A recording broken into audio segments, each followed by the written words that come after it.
Revista Espírita. Jornal de Estudos Psicológicos. Tradução de Evandro Noleto Bezerra. Federação Espírita Brasileira. Ano 1. Março de 1858. Número 3. Conversas familiares de além-túmulo. A Rainha de Oude. 1.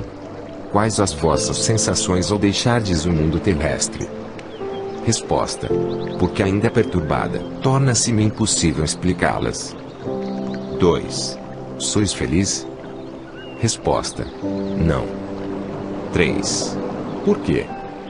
Resposta. Tenho saudades da vida. Não sei. Experimento o acerbador da qual a vida me libertaria. Quisera que o corpo se levantasse do túmulo. Nota. Nestas conversas suprimiremos, doravante, a fórmula de evocação, que é sempre a mesma, a menos que sua resposta apresente alguma particularidade. 4.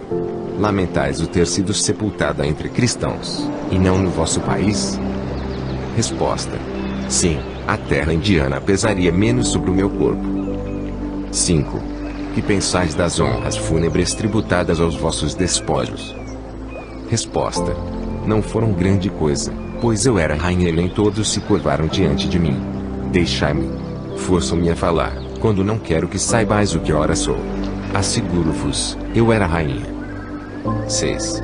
Respeitamos a vossa hierarquia e só insistimos para que respondais no propósito de nos instruirmos. Acreditais que vosso filho recupere de futuros estados de seu pai? Resposta. Meu sangue reinará, por certo, visto como é digno disso. 7. Ligais essa reintegração de vosso filho à mesma importância que lhe dáveis quando encarnada? Resposta. Meu sangue não pode misturar-se com o do povo. 8.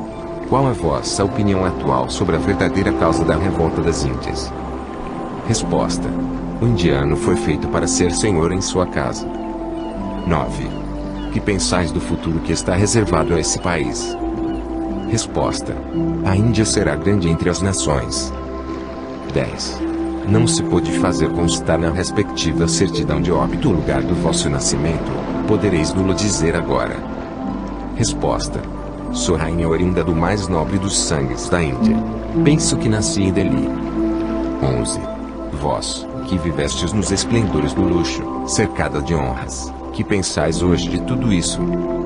Resposta. Que tinha direito. 12. A vossa hierarquia terrestre concorreu para que tivesseis outra mais elevada nesse mundo em que ora estáis? Resposta. Continuo a ser rainha. Que se enviem escravas para me servirem. Mas, não sei, parece-me que poucos se preocupam com a minha pessoa aqui. E contudo eu sou sempre a mesma. 13. Professáveis a religião muçulmana ou a hindu? Resposta. Muçulmana, eu era, porém, bastante poderosa para me ocupar de Deus. 14. Do ponto de vista da felicidade humana, quais as diferenças que assinalais entre a vossa religião e o cristianismo? Resposta. A religião cristã é absurda, diz que todos são irmãos. 15. Qual a vossa opinião a respeito de Maomé? Resposta. Não era filho de rei. 16. Acreditais que ele houvesse tido uma missão divina? Resposta. Que me importa isso? 17. Qual a vossa opinião quanto ao Cristo? Resposta. O filho do carpinteiro não é digno de ocupar os meus pensamentos. 18. Que pensais desse uso pelo qual as mulheres muçulmanas se furtam aos olhos masculinos? Resposta. Penso que as mulheres nasceram para dominar, eu era mulher. 19. Tendes inveja da liberdade de que gozam as europeias? Resposta. Que poderia importar-me tal liberdade? Servem-nas, acaso, ajoelhados? 20. Qual a vossa opinião sobre a condição da mulher em geral, na espécie humana? Resposta. Que me importam as mulheres? Se me falasses de rainhas. 21. Tendes reminiscências de encarnações anteriores esta que vindes de deixar? Resposta. Deveria ter sido sempre rainha. 22. Por que acudistes tão prontamente ao nosso apelo? Resposta. Não queria fazê-lo, mas forçaram-me. Acaso julgarás que me dignaria a responder-te? Quem és tu, ao meu lado? 23. E quem vos forçou a vir?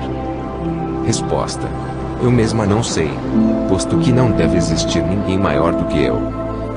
24. Em que lugar vos encontrais aqui? Resposta: perto de Hermance. 25. Sob que forma vos apresentais aqui?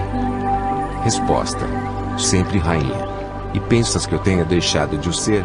És pouco respeitoso. Fica sabendo que não é desse modo que se fala a rainhas. 26. Por que não vos podemos ver? Resposta: não o quero. 27. Se nos fosse dado enxergar-vos, ver-vos-íamos com os vossos ornatos e pedrarias. Resposta: certamente. 28. E como se explica o fato de, despojado de tudo isso, conservar o vosso espírito tais aparatos, sobretudo os ornamentos? Resposta: é que eles me não deixaram. Sou tão bela quanto era, e não compreendo o juízo que de mim fazeis. É verdade que nunca me vistes. 29. Que impressão vos causa estardes entre nós? Resposta: se eu pudesse evitá-la. Trata-me com tão pouca cortesia. Não quero que me tratem assim. Chamai-me majestade, ou não responderei mais. 30. Vossa Majestade compreendia a língua francesa? Resposta: porque não a compreenderia. Eu sabia tudo. 31. Vossa Majestade gostaria de nos responder em inglês? Resposta: não. Não me deixareis, pois, tranquila. Quero ir embora. Deixai-me. Pensais que eu esteja submetida aos vossos caprichos? Sou rainha, e não escrava. 32. Rogamos somente que respondais, ainda, a 2 ou 3 perguntas. Resposta de São Luís, que estava presente: deixai-a, a pobre perturbada. Tende compaixão da sua cegueira, e Oxalá vos sirva de exemplo. Não sabeis quanto padece o seu orgulho. Observação: essa conversa oferece mais de um ensinamento. Evocando essa majestade decaída, agora no túmulo, não esperávamos respostas de grande profundidade, tendo em vista o gênero de educação das mulheres naquele país, mas pensávamos encontrar nesse espírito, se não a filosofia, pelo menos um sentimento mais verdadeiro da realidade, e ideias mais sadias sobre as vaidades e grandezas da terra. Longe disso, nela as ideias terrestres conservaram toda a sua força. É o orgulho, que nada perdeu de suas ilusões, que luta contra sua própria fraqueza e que deve, com efeito, sofrer muito por sua impotência. Prevendo respostas de outra natureza, havíamos preparado diversas perguntas que se tornaram sem objetivo.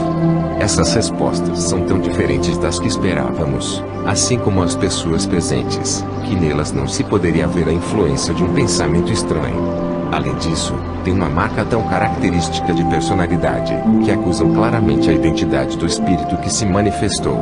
Poder-se estranhar, com razão, ver Lemaire, homem degradado e maculado por todos os crimes, manifestar, em sua linguagem de além-túmulo, sentimentos que denotam uma certa elevação e uma apreciação bastante exata de sua situação, ao passo que na Rainha de Oude, cuja hierarquia deveria ter-lhe desenvolvido o senso moral, não sofreram as ideias terrestres nenhuma modificação.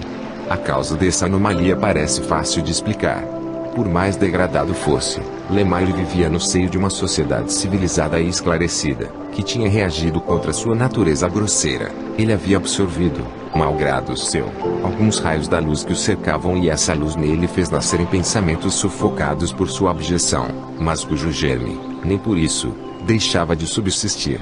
Ocorre de modo diferente com a Rainha de Oude, o meio em que viveu, os hábitos, a ausência absoluta de cultura intelectual, tudo deve ter contribuído para manter, em toda a sua pujança, as ideias de que estava imbuída desde a infância. Nada veio modificar essa natureza primitiva, sobre a qual os preconceitos conservaram todo o seu império.